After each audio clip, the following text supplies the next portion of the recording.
অসন্তোষের মুখে শনিবার তিনি পদত্যাগের ঘোষণা দেন। এটি দেশটির চলমান সংকটকে আরও জটিল করে তুলেছে।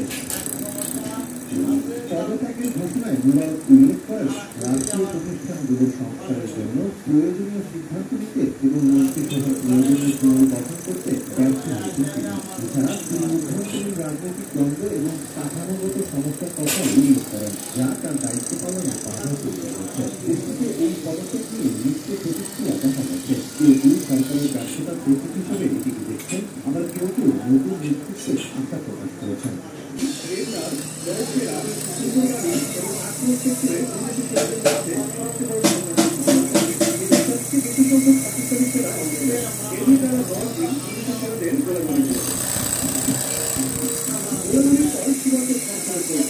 চলচ্চিত্রে রয়েছে ব্যাপক চাহিদা ও $10 মিলিয়ন রপ্তানি করে ভারত। অথচ সরকারি হিসাব বলছে 2024